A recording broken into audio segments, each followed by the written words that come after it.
भारत और चीन के बीच हुई झड़प को लेकर यूएनएससी का बड़ा एक्शन। चीन की स्थायी सदस्यता अब शक के घेरे में।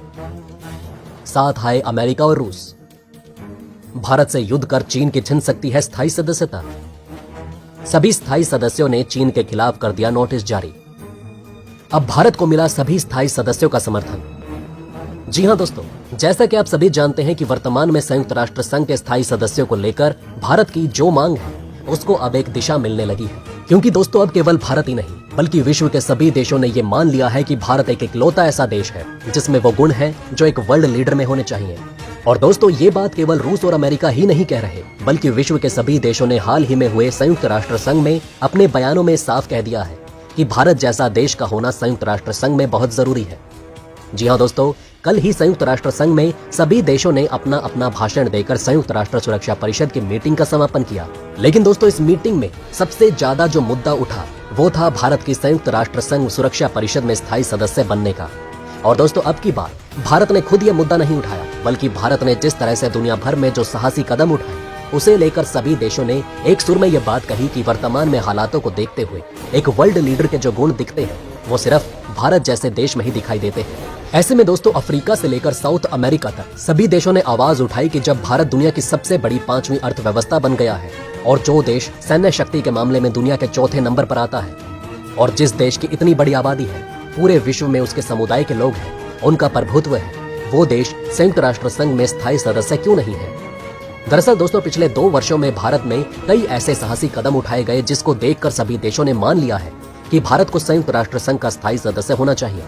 दरअसल दोस्तों कोविड महामारी भारत ने जिस तरह से वैक्सीन का उत्पादन किया और 70 से अधिक देशों में वैक्सीन भेजी, ये काम अपने आप में एक वर्ल्ड लीडर के गुणों को दिखाता है, उसकी क्षमता को दिखाता है। और इसके अलावा हाल ही में भारत को स्थायी सदस्य बनाने का सबसे बड़ा कारण है जिस तरह हाल ही में प्रधानमंत्री नरेंद्र मोदी ने शंघाई सहयोग संगठन में पुतिन जैसे एक वर्ल्ड के सबसे बड़े ताकतवर लीडर के सामने बात कह दी थी कि ये समय युद्ध का नहीं है। ये अपने आप में भारत की शक्ति को बताता है क्योंकि एक मजबूत लीडर के सामने ऐसी बात वही देश बोल सकता है जो या तो उससे मजबूत हो या उसकी बराबरी का हो। और दोस्तों प्रधानमंत्री नरेंद्र मोदी की इस बात की सभी देशों ने तारीफ की। फ्रांस के राष्ट्रपति इमैनुअल मैक्रोन से लेकर यूके के विदेश मंत्री, खुद अमेरिका के राष्ट्रपति जो बाइडेन ने 4 से 5 बार अपने भाषण में पीएम मोदी के इस बयान की चर्चा की। और दोस्तों अपने बयान में चर्चा करते हुए फ्रांस के राष्ट्रपति से लेकर ब्रिटेन के प्रधानमंत्री और जो बाइडेन ने संयुक्त राष्ट्र संघ में अपने बयान में ये तक कह दिया कि भारत वो सारी गुणवत्ता लेकर आता है जो एक स्थायी सदस्य में होनी चाहिए और ऐसे में हम स्थायी सदस्य के रूप में भारत का पुरजोर समर्थन करते हैं। वहीं दोस्तों भारत जिसने आर्थिक संकट में रूस की भरपूर मदद की और साथ के साथ भारत रूस के रिश्तों को कभी भी बिगड़ने नहीं दिया, इस बात को तवज्जो देते हुए रूस भी भारत के समर्थन में आ गया और रूस ने भी संयुक्त राष्ट्र संघ में अपना बयान देते हुए कहा कि भारत का संयुक्त राष्ट्र संघ में स्थायी सदस्य बनना बहुत आवश्यक है। लेकिन दोस्तों पूरी दुनिया को अचंभा तो तब हुआ जब यूक्रेन के राष्ट्रपति जेलेंस्की ने भी भारत के समर्थन में ये बात कह दी। दोस्तों उन्होंने तो ये तक कह दिया कि जो देश रूस के राष्ट्रपति के सामने युद्ध टालने की बात बोल सकता है और विश्व शांति को कायम रखने की बात करता है, ऐसे देश तो कब का संयुक्त राष्ट्र महासंघ स्थायी सदस्य बन जाना चाहिए था। दोस्तों उन्होंने आगे कहा कि मुझे समझ नहीं आता कि भारत जैसा देश जो विश्व शांति की बात करता है वो आखिर संयुक्त राष्ट्र संघ का स्थायी सदस्य क्यों नहीं है। उन्होंने भारत को लेकर संयुक्त राष्ट्र संघ पर ही प्रश्न उठा दी। वहीं दोस्तों सबसे बड़ा समर्थन तो मेक्सिको से निकल कर आया, जहां पर मेक्सिको के प्रधानमंत्री पहले ही ये बात कह चुके थे कि अगर पूरी दुनिया में शांति लानी है तो उसमें भारत के प्रधानमंत्री पीएम मोदी का होना बहुत जरूरी है। और दोस्तों इसके साथ ही सारे अफ्रीकी देशों में तो भारत के स्थायी सदस्य बनाने का समर्थन किया गया और एशियान से लेकर साउथ एशिया के सभी देश, पाकिस्तान और चीन को छोड़कर सभी देशों ने भारत के स्थायी सदस्य बनने का समर्थन किया है।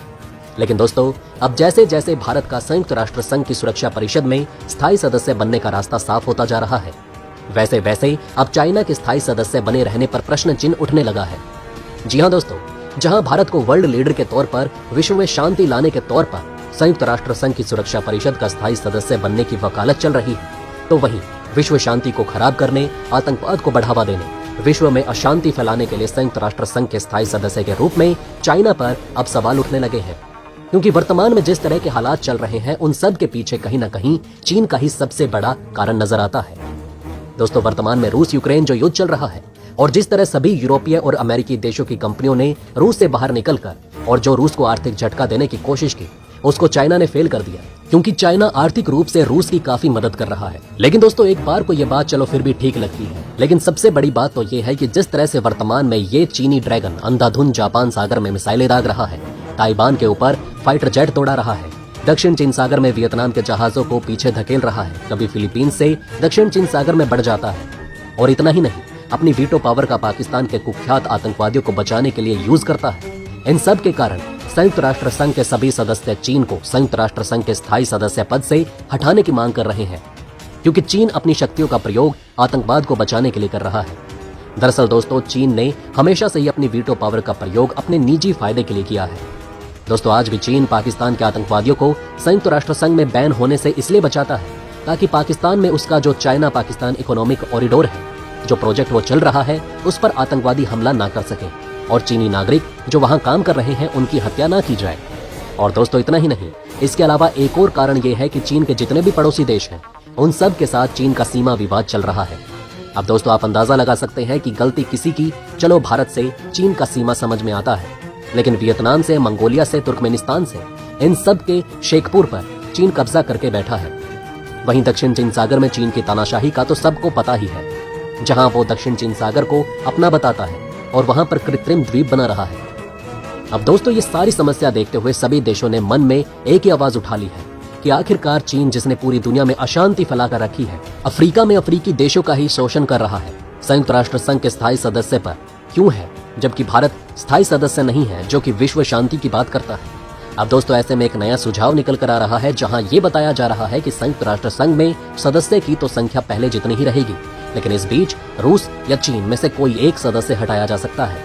हालांकि दोस्तों रूस का तो इस समय हटना थोड़ा कठिन है, क्योंकि अगर रूस को हटाया जाता है तो सभी देश ये समझेंगे कि अमेरिका ने अपनी दुश्मनी निकाली, लेकिन अगर चीन को हटाया जाता है तो कोई भी देश ज्यादा इस पर अचंभा नहीं करेगा, क्योंकि आतंकवाद को प्रोत्साहन देने वाले चीन के खिलाफ कई देश पहले से ही खड़े हैं। हालांकि दोस्तों इस पूरे मामले को जानने के बाद आपकी इस पर क्या राय है, कमेंट करके जरूर बताइएगा। बहरहाल दोस्तों इस वीडियो में बस इतना ही। वैसे आपका इन खबरों के बारे में क्या कहना है हमें कमेंट में जरूर बताएं। वहीं अगर आप चाहते हैं कि ऐसी इन्फॉर्मेशन ज्यादा से ज्यादा लोगों तक पहुंचे तो इस वीडियो को शेयर जरूर करें, और अगर हमारी ये वीडियो आपको पसंद आई हो तो लाइक करना ना भूलिएगा। साथ ही अगर अभी तक आपने हमारे चैनल को सब्सक्राइब नहीं किया है तो प्लीज हमारे चैनल को सब्सक्राइब जरूर करें। खुश रहें, अपना ध्यान रखें, फिर मिलेंगे एक नई इन्फॉर्मेशन के साथ। तब तक के लिए जय हिंद, जय भारत।